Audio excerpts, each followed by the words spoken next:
Konco GLB Podcast yang dirahmati Allah, alhamdulillah kembali bertemu dengan saya Gunardi Al-Banjari dalam GLB Podcast mengurai kearifan kampung kita. Dan kali ini hadir bersama saya tamu yang tidak asing lagi, terlebih bagi keluarga besar SMA Negeri 2 atau Semada Kediri. Dan beliaunya ini sebenarnya masih adik kelas saya, tapi nasibnya lebih beruntung. Secara fisik juga kelihatan lebih subur gitu. Ya, Mas Nuryani. Ya. Assalamualaikum Mas Nur. Waalaikumsalam warahmatullahi wabarakatuh, Mas Gun. Ya, jadi sekarang sudah tidak jadi waka ini ya. Alhamdulillah per 10 September ini sudah berganti. Tugas yang lain. Barusan berarti ya? Barusan. Oh, iya. Alhamdulillah 3 tahun 3 bulan di Wakil Kesiswaan SMA 2 Kediri. Iya, ini tentu menjadi tugas yang penuh tanggung jawab ya, menangani kesiswaan di sekolah yang menjadi kepercayaan banyak orang dan incaran para wali murid untuk bisa menyekolahkan putra-putrinya di sana. Ini kita hari ini akan berbincang tentang konsep memahami Al-Quran. Tentu dengan cara yang sederhana karena tidak semua orang memahami bahasa Arab, tidak semua orang pernah belajar ilmu tafsir, apalagi berkaitan dengan ilmu-ilmu Al-Quran yang lainnya. Sehingga diperlukan cara yang sederhana yang itu tetap tidak mengurangi atau tidak menyalahi pemahaman kita terhadap Al-Quran. Nah, Mas Nur, ini tentang konsep memahami Al-Quran ini yang jenengan tekuni seperti apa, Mas? Terima kasih Mas Gun. Assalamualaikum warahmatullahi wabarakatuh. Al-Quran atau peta konsep Al-Quran yang saya pahami ini, kita pengen mempelajari Al-Quran, isi Al-Quran itu dengan cara sederhana ya. Jadi yang kita lakukan itu membaca, yang pertama membaca terjemah Al-Quran. Jadi terjemah depak itu banyak, dan itu insya Allah kita semua punya, dan itu kita baca artinya saja, kemudian kita konsepkan, memahami peta konsep itu, konsepkan sedikit aja, mencari subjeknya, kemudian pekerjaan apa peran subjek itu, nanti akan muncul pemahaman tersendiri dari Al-Quran itu. Bisa dicontohkan barangkali satu ayat ya yang bisa kita contohkan hari ini. Alhamdulillah ini saya bawa Al-Quran. Jadi Al-Quran itu kan jenisnya banyak Pak Budi ya. Iya. Jadi ada ini Al-Quran Hafal Muda, Al-Hufaz. Itu kalau kita membaca Al-Quran, misalkan surat Al-Fatihah saja, itu ada 7 ayat. Nah, rata-rata kita itu sudah khatam Al-Quran. Kita 1 kali, 2 kali, 3 kali, atau mungkin 10 kali lah ya. Kan muncul kejenuhan biasanya. Nah, setelah jenuh itu ya harus kreatif untuk membaca Quran. Nah, kita membaca terjemah. Nah, ini gerakan yang jarang dilakukan oleh orang-orang sekitar kita. Jadi gerakan mengkhotamkan membaca terjemah Al-Quran. Nah, karena itu sudah dilalui, akhirnya muncul ide untuk memahami konsep-konsep itu. Nah, kalau misalkan di Al-Fatihah 7 ayat itu, nah setelah kita baca sekali terjemahnya, 2 kali, 3 kali, kalau sudah terbiasa nanti 1 kali aja sudah paham. Kira-kira siapa yang bermain peran di situ. Nah, ternyata di situ ada Allah. Subjek objeknya siapa? Ya, gitu ya. kita fokusnya di subjek saja, pelakunya saja. Oh ya. Nah, ternyata di situ muncul Allah sama manusia. Nah, kita cari peran yang dilakukan oleh Allah apa aja. Allah yang Maha Kuasa, Allah yang Maha Pengasih, Penyayang, menguasai pembalasan. Nah, manusia tugasnya apa? Minta pertolongan, ibadah kepada Allah, kemudian minta petunjuk kepada Allah. Nah, ya cuman itu. Jadi kalau saya baca Al-Fatihah, ingat Al-Fatihah itu saya cuman ada kayak drama itu, satu Allah, satunya manusia. Manusianya ngapain gitu. Allahnya ini posisinya begitu aja. Sederhana itu ya. Iya. Saya sederhana itu. Itu ya. Jadi ketika membaca Fatihah misalnya, itu siapa yang diceritakan atau dikisahkan di situ, sehingga di situ pula kita mengetahui posisi kita dan harusnya kita itu ngapain begitu ya. Betul, gitu. betul. Ini tentu sangat menarik dan pasti didasari kebersamaan dengan Quran yang begitu panjang. Seperti apa kisahnya kok sampai bisa menemukan metode seperti ini? Terima kasih Mas Gun. Awalnya dulu sukanya tidur masjid, Mas Gun. SD SMP tidur masjid. Oh iya. Ya baca. Ya zaman kecilan kita masih usum ya. Ya langsung.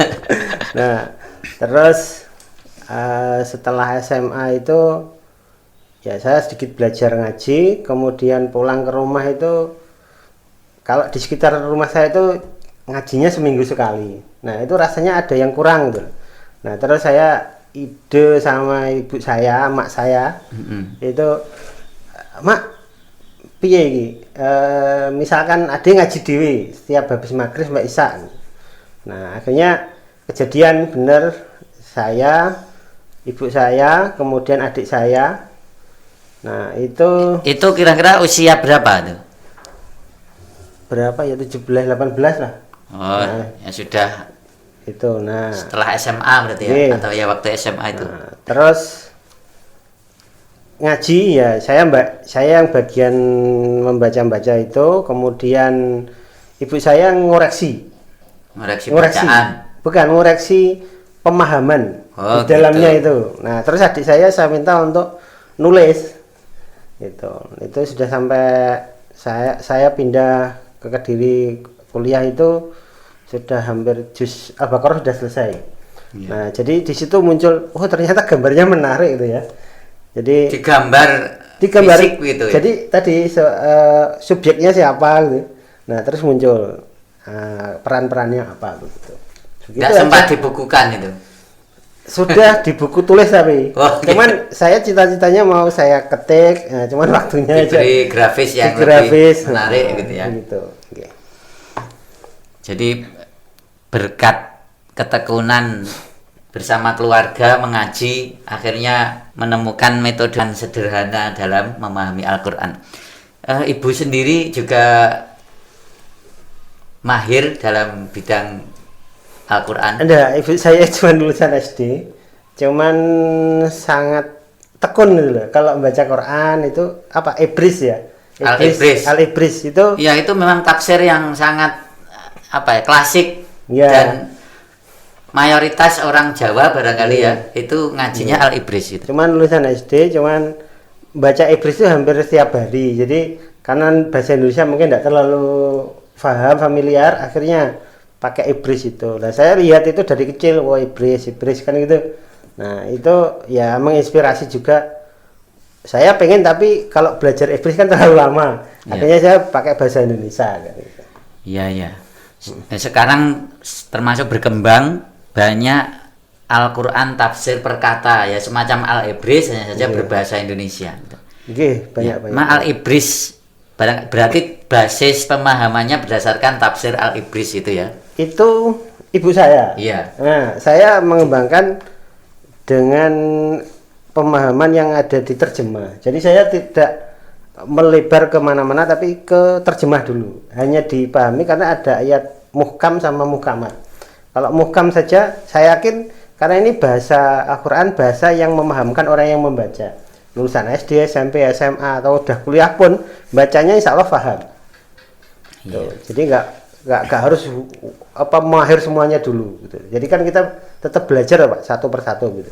Artinya metode yang Mas Nur temukan ini bisa diterapkan oleh siapa saja.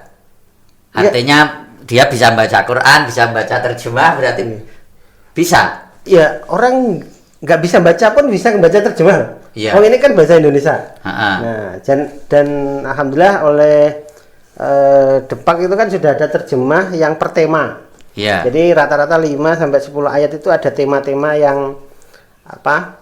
Dibahas di dalam ayat itu. Jadi kita pakai itu aja pademannya. Realnya bagaimana ini untuk bisa nyusun peta konsep Al-Qur'an, sehingga dari ayat yang kita baca tumbuh pemahaman di yang kita dapatkan. Gini, kendala orang yang baca itu kan biasanya memahaminya agak sulit ya. Jadi memang harus diulang-ulang. Nah, ketika mengulang itu coba dilihat pelakunya, orangnya siapa, ya, subjeknya siapa. Nah, subjek kan kalau dalam bahasa Arab kan ada itu huwa huma hum ya huma hunna anta antuma antum anti antuma antuna ana nahnu itu Pak. Kemudian kalau dalam kehidupan kita subjek itu kan banyak, Allah, ada malaikat jumlahnya banyak. Kemudian manusia diwakili rasul, nabi 25 atau lebih kan gitu. Kemudian di bawahnya lagi ada manusia kita buahnya. Ada Luqman, ada ini kan banyak ya. Nah, nanti makhluk hidup yang lain, hewan. Misalkan unta, madu, lebah ya. Lebah itu kan muncul di Al-Qur'an, tumbuhan. Nah, kadang subjek itu tidak mesti berbentuk zat. Nah, tapi bisa jadi nanti keterangan dari sifat dari kata ganti orang itu tadi nanti muncul ya. Begitu Pak. Jadi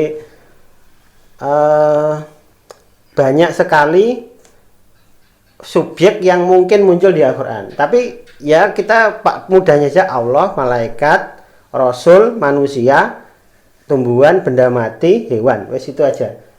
Dasarnya itu. Iya. Mungkin agak didekatkan mic-nya biar lebih jelas nanti yang menyimak. Iya.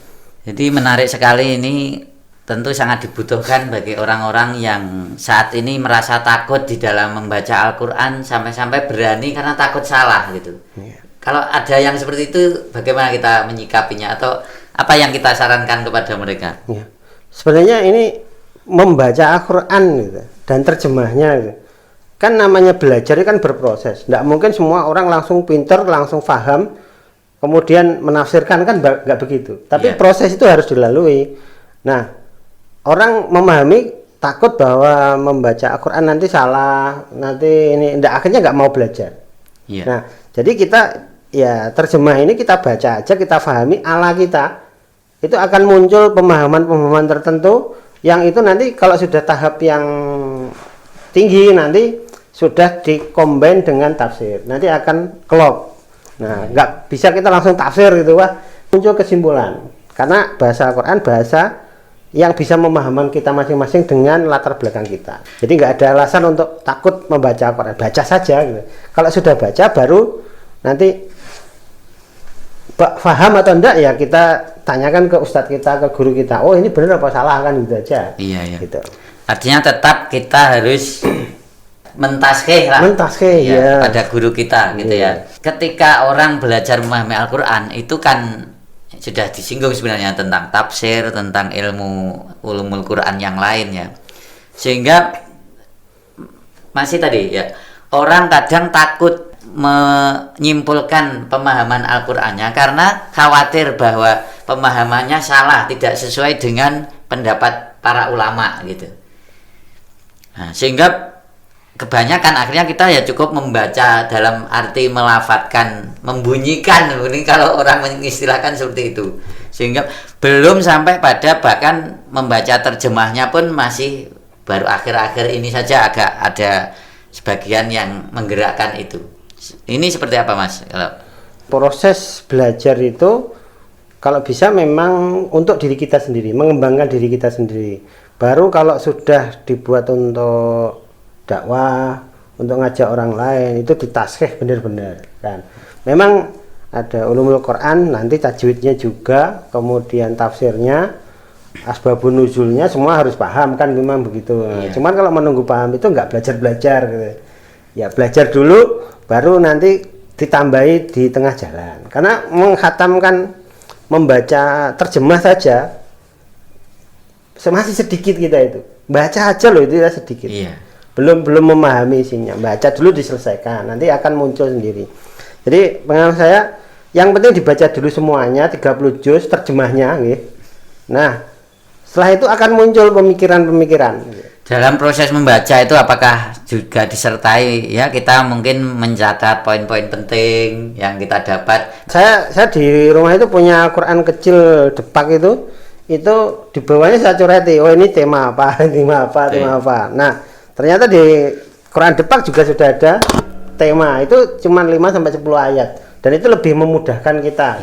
Termasuk mungkin sesekali kan kita juga ngaji. Ya, itu betul. kita dapat pemahaman yang lebih dari para guru kita itu juga bisa gitu ya. Oke.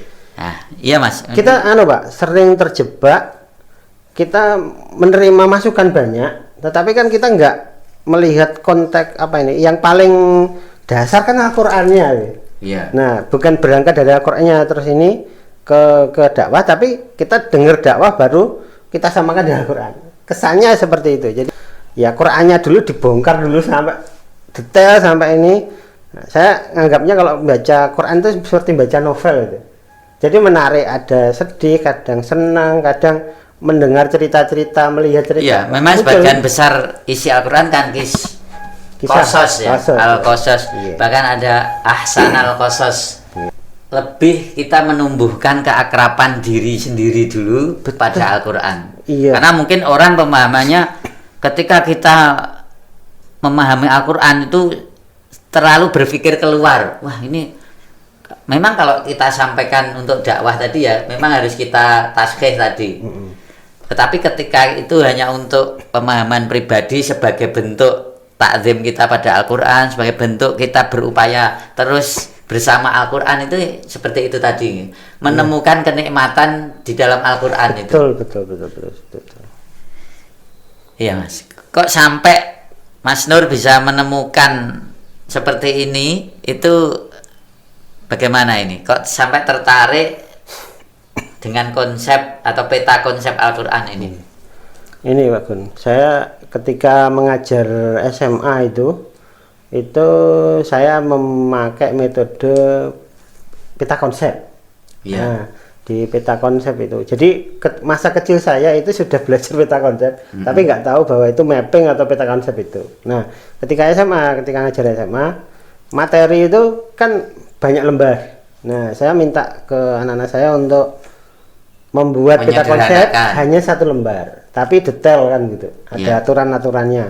Nah, di situ ternyata kalau di SMA itu ada 33 bab pelajaran agama. Nah, itu ya butuh 33 lembar aja. Kalau kelas 3 itu kan bacanya nggak perlu detail gitu, nanti tangga bingung sendiri. Nah, menurut saya 33 itu sekali lihat itu sudah tahu, oh ini ada 5 subbab Nah, akhirnya itu saya ijawantahkan di Al-Qur'an gitu, maksudnya gitu. Iya, kalau tadi ini berdasarkan pengalaman di SMA. Okay. Apakah ini juga bisa misalkan diterapkan di SMP atau di bawahnya lah, anak-anak di bawahnya? Menurut saya kok belum, Mbak. Belum ya? Karena memahami konteks kalimat itu masih anak SMA lah, SMA atau kuliah lah. Iya. Jadi kalau yang menurut saya yang paling ideal itu kalau kecil itu ya hafalan Quran. Kemudian SMP itu sudah mahir tahsin, mahir tajwidnya, mahir ulumul Qur'annya. Baru SMA ini sudah berkembang untuk mulai memahami secara konteks untuk dirinya sendiri. Nah, baru disampaikan ke orang lain. Dengan menemukan peta konsep Al-Qur'an, pemahaman sederhana tentang Al-Qur'an ini, ada harapan-harapan yang pengen dengan dapatkan secara pribadi maupun untuk setidaknya murid-murid di SMA. Apa harapan itu? Sementara ini saya gaungkan semangat untuk anak-anak saya di SMA 2 itu gerakan menghatamkan terjemah Quran. Ini sudah mungkin ya ada 10 tahunan lah saya minta untuk mereka, ayo terjemahnya dikatamkan dulu. Saya yakin mereka sudah katam 3 kali, 5 kali, 10 kali. Kalau membaca terus sih berpahala. Ya emang ya. Jadi membaca 1 ayat sudah pahalanya banyak. Tapi kalau menerjemahkan, membaca terjemahnya ini kan jarang-jarang dilakukan. Dari 1000-an siswa mungkin nggak ada 10 yang sudah mengkatamkan terjemah ini. Nah, kalau sudah mereka nanti akan muncul pemikiran-pemikiran, pemahaman baru yang Al-Qur'an. Ya. Terus tercapai saat ini barangkali yang atau grafiknya di anak-anak Semada sendiri. Menurut saya itu semangat saya untuk mereka. Nah, kalau selama SMA itu saya wajibkan untuk punya Quran terjemah. Iya. Jadi saya hampir semuanya lah insya Allah sudah punya Quran terjemah minimal kan. Kalau tidak punya Quran digital. Nah, sudah punya Quran, nah tinggal baca aja. Nah, bacanya ini sudah mulai, menurut saya sudah banyak yang pengen membuat itu. Nah, ke depan saya punya channel Telegram ya khusus Peta Konsep Al-Qur'an. Jadi saya buat di situ nanti saya ulangi lagi dari Al-Fatihah sampai nanti 114 itu. Nah, itu bisa dikonsumsi oleh anak-anak untuk dipelajari, dilihat. Kemudian saya punya harapan sendiri untuk, saya bayangkan Quran itu kan 604 halaman Pak. Iya. Nah, saya buat jadi 604 jadi 1208. Jadi Al-Quran ada peta konsepnya, bawah ada terjemah. Ya. Nah, sekali lihat ayat baca ini terus lihat peta konsep ini muncul. Oh ini yang diceritakan di sini. Oh begitu. Nah, pengennya seperti itu. Jadi dari channel Telegram itu nanti ya saya buat sedikit demi sedikit diketik itu. Nah, nanti ya semoga lah targetnya 5 tahun atau berapa sudah jadi Quran yang versi saya sendiri yang seperti itu. Insya Allah ya untuk kemanfaatan lah insya Allah gitu. Iya. Terus sambutan dari anak-anak sendiri? Alhamdulillah kalau gerakan membaca terjemah ini mereka antusias karena kalau baca aja jenuh gitu. Jadi kayak baca mantra baca mantra kalau nggak paham artinya kan kalian ya begitu. Nah, kalau baca terjemah punya lika-likunya. Kalau dia SMP-nya belajar mesin misalkan atau elektro, nanti konsep Al-Qur'an tentang elektro di Al-Qur'an kan muncul kalau dia baca terjemahnya. Kalau dia sedang patah hati kan ya bisa muncul juga. Nah, tiba-tiba kayak yang paling menarik kayak kalau di tengah lautan tiba-tiba galau gitu kan, pas di daratan senang. Seperti kita jalan di pinggir jurang. Kalau lihat ke atas puncaknya gunung kok jauh. Kalau bawah jurangnya sangat tinggi. Nah, perasaan-perasaan itu kan muncul nanti ketika baca Quran. Nah, saya sebelum membuat kayak peta konsep ini, itu saya dulu tertarik Al-Amsiratul Quran, permisalan dalam Al-Quran. Iya. Nah, itu kan ada ilmunya sendiri ya Pak Dia. Nah, di situ muncul cerita-cerita itu. Nah, kalau baca, paham ulumul Qur'annya, nanti akan memunculkan ya peta konsep yang mudah dipahami oleh semua orang gitu Pak. Iya. Mungkin saya ulangi tadi supaya lebih detail bahwa untuk bisa mengambil pemahaman dari Al-Qur'an itu dibutuhkan tadi ilmu tafsir, ulumul Quran, munasabah ayat, bahkan mungkin ilmu bahasa Arab yang memadai. Sementara hari ini kan termasuk agak berlawanan dengan pemahaman itu. Nah, statement Mas Gun begitu menakuti orang untuk belajar Quran. Begitu ya? Iya, menakuti. Kita tugasnya kan memberi kabar gembira, menyemangati mereka. Nah, orang kalau mau mempelajari yang jenengan sampaikan itu kan butuh proses panjang. Iya. Butuh mondok 10 tahun.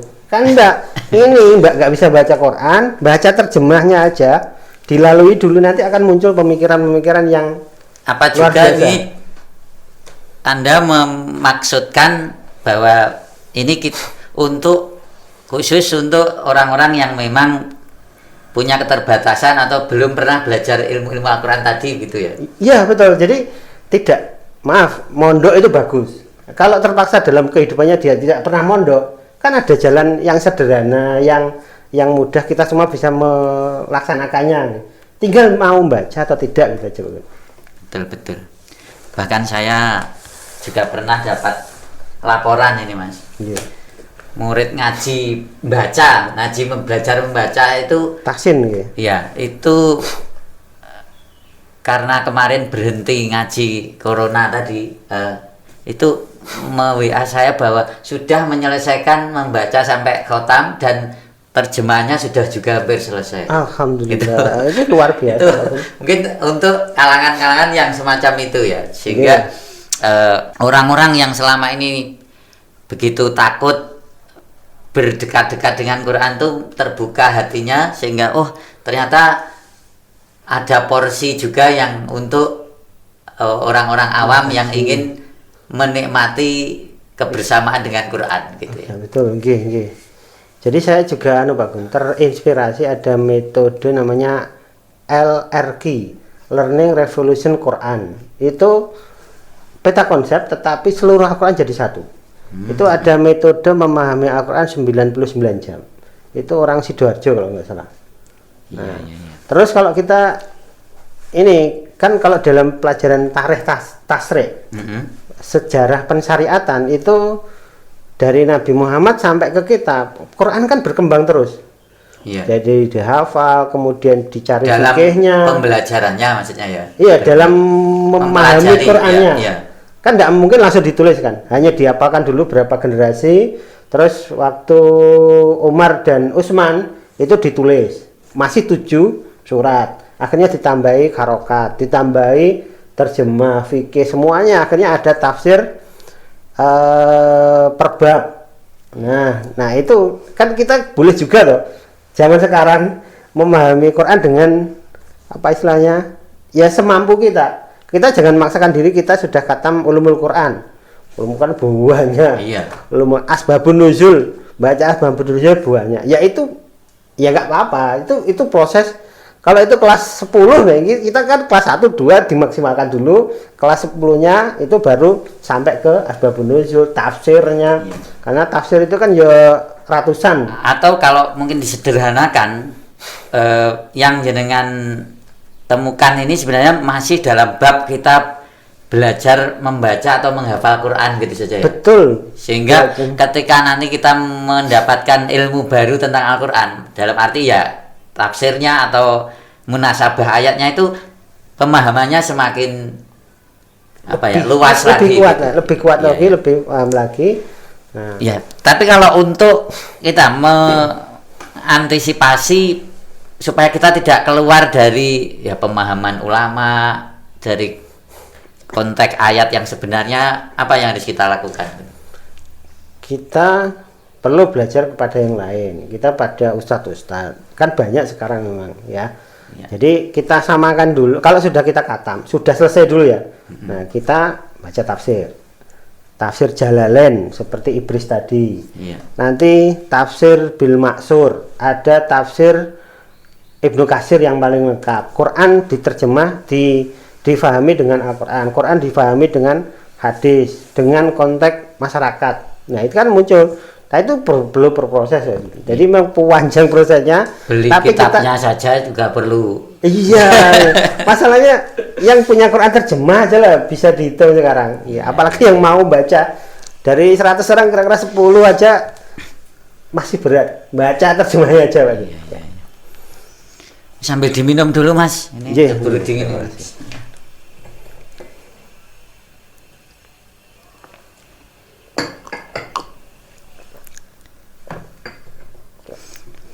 Ya, kalau secara pribadi tadi ingin harapannya bisa semakin memasyarakatkan Al-Quran, khusus tadi ada di murid-murid Semada sendiri, bahkan alhamdulillah jika bisa diterima oleh masyarakat gitu ya. Kalau secara pribadi harapan Mas Nur sendiri seperti apa? Harapan saya itu saya pengen membuat peta konsep seluruh Al-Quran ini sampai khatam. Jadi kami awali dengan ini channel Telegram itu sedikit demi sedikit. Kalau nanti sudah cukup minimal 3 juz atau 5 juz lah, nanti saya share ke semua yang pengen gabung kan.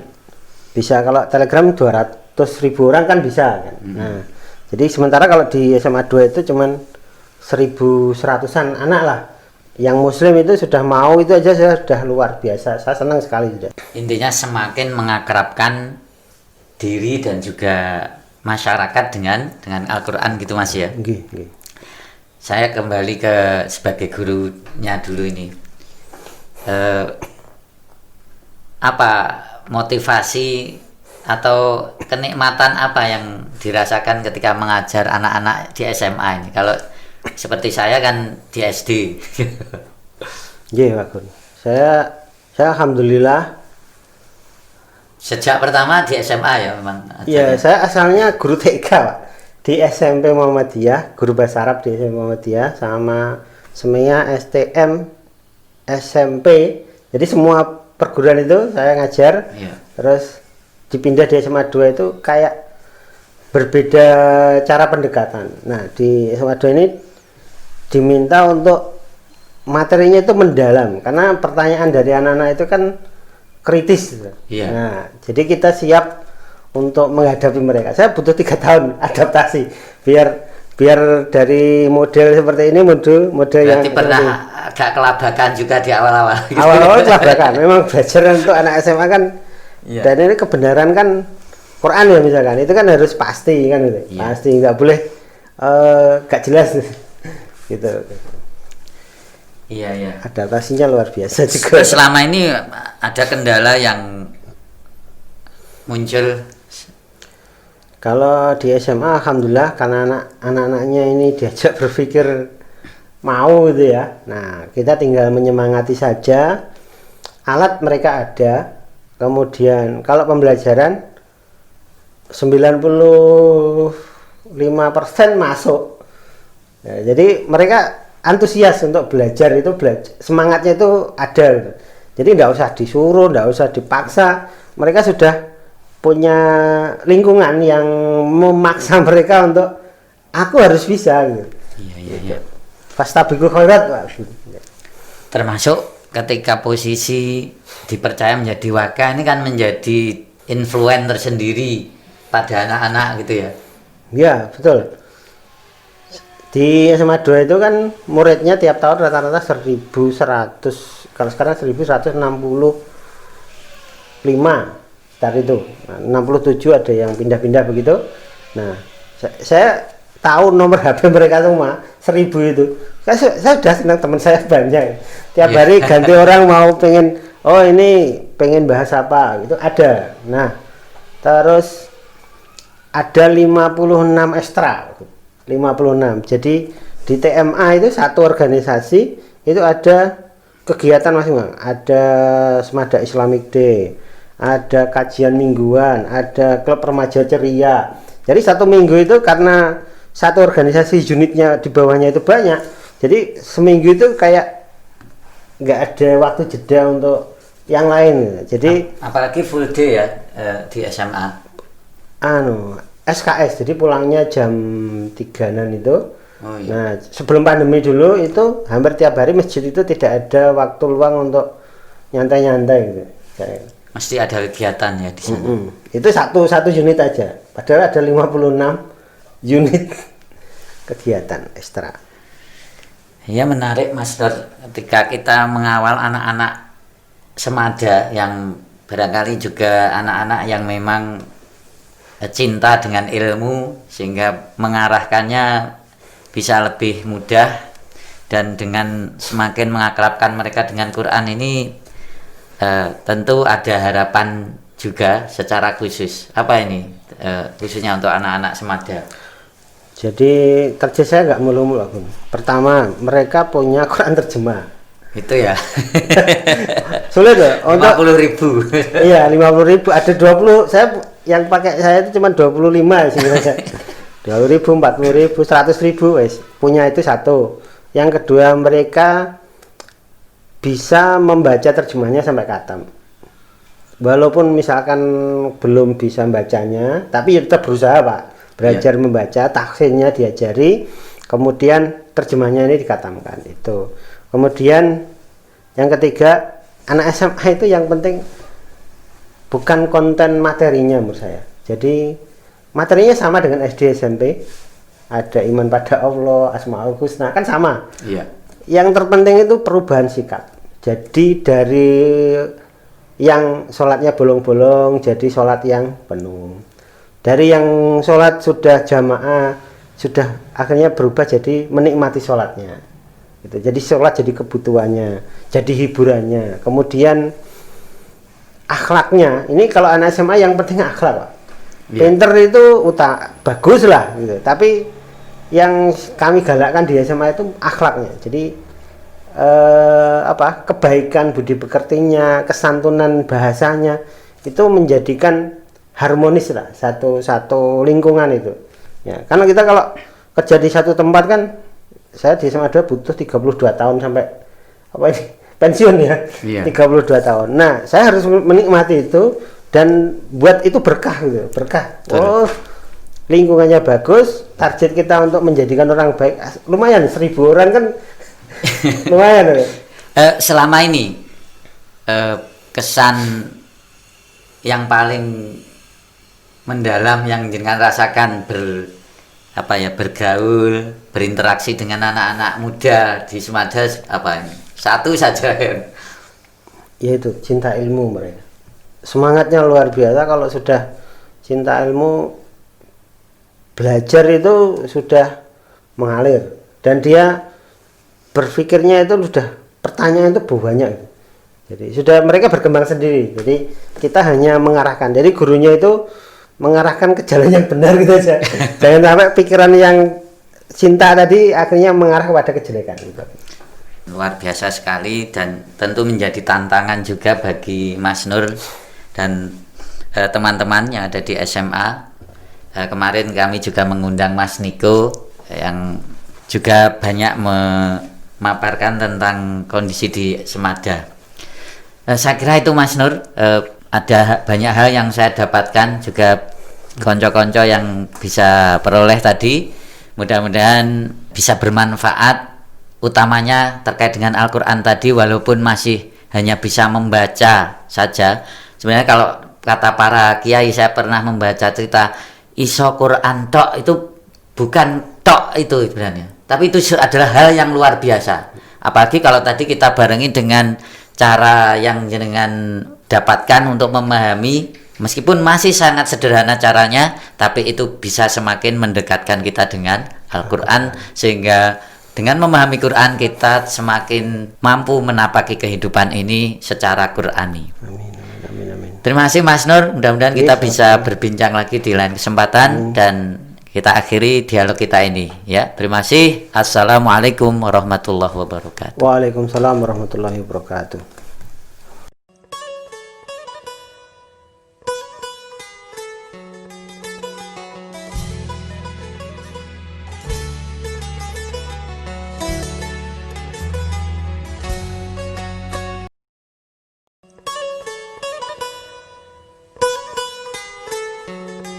Alhamdulillah pada saat ini kita bertemu kembali dalam podcast The Show, mengurai kearifan kampung kita.